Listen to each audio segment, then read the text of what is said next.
So we're going to go ahead and kick it over to Rod Daus-Magbual.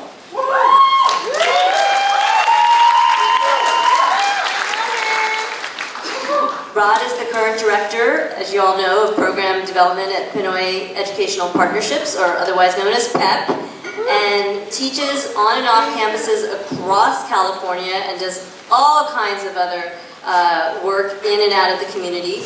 PEP was founded 18 years ago right here at San Francisco State by Dr. Tintiago Cubalas and her students. Yeah, give it up. And of course, Rod is also an alum of Asian American Studies at San Francisco State. So Rod. How's everybody doing? So I just wanted to start off by saying welcome to Filipino American History Month. I want to give a shout out to the late Dr. Daus-Magbual, mentor of mine. And every time I teach my class, I was like, man, I'm teaching my class like a Filipino house party, y'all. It's like a chaotic balance of this, I don't know. It's, everybody's doing everything. And then when I talk, I see that people are in the room that have made an impact on my life. Like Don's over there, filming behind the camera. He was the one that got me to come to SF State. One of the things he told me was, I had a choice of maybe, should I go to UCLA Asian American Studies or SF State Asian American Studies? And he said, you know what, Rod? We don't need to use binoculars to know our community.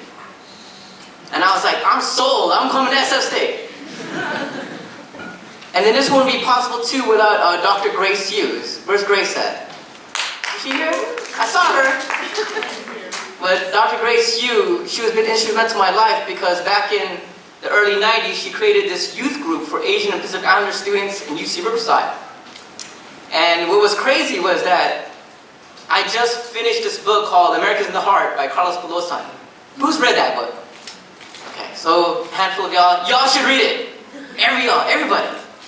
And that book was the first time I ever saw somebody that looked like me in the book. That was the first time I ever saw or heard Ilocano in a book. And that was the first time I was like reading, I'm like, damn, I felt like I was robbed of my history. Why didn't I know this? I took that book to my mom, I was like, Mom, how come I can learn this? And then I had this book that was by Fred Cordova, the late Fred Cordova, the godfather of Filipino American Studies, had this book called Filipinos and Lost Asian Americans. And I remember my grandpa was a Mano, he was a farm worker in the 1920s in Watsonville. And I remember one time he had his pipe in one hand and reading the book, and I said, hey, Grandpa, I need my book, I need to do my report.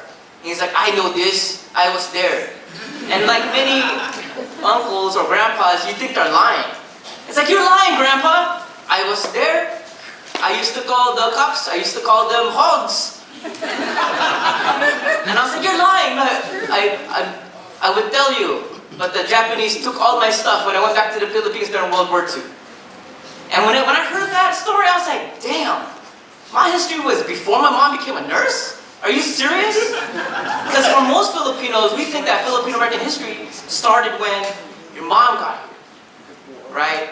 And then a lot of my political history, and I'm talking about that youth group that Grace Yu created, and that's where I met my wife, Dr. Daus-Magbual. And we were a part of, yeah, give it up! Everybody go to Aspire, check her out. But for her, she was part of different rival groups, and during that time in high school, was 1994, it was Proposition 187, that was an anti-immigrant, anti-xenophobic policy. It's everything that's what's happening now that happened 25 years ago. So if there was a lesson that we could learn from ethnic studies and from California 20-something years ago, California is a straight up blue wave now.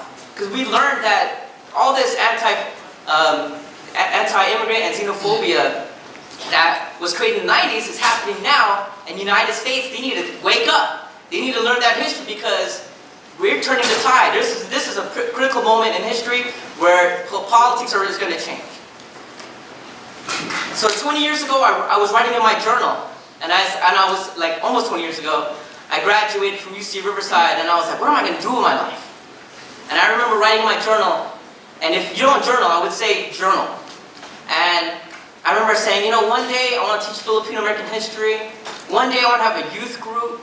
One day I want to do something for office. And I did it. Right? All it is just a belief, and you need to find other people that are down as you. Right?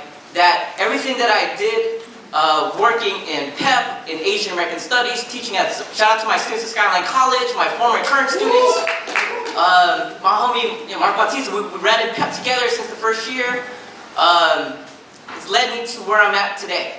And now that I serve as city councilman in Daly City, that I owe it to ethnic studies, because if you don't know your history, you don't know where you're going. And if you know your history, you have a responsibility to that history to change this world. That's right.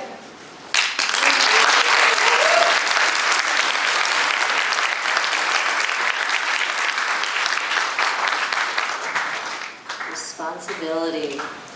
Thank you, Rob, for bringing it.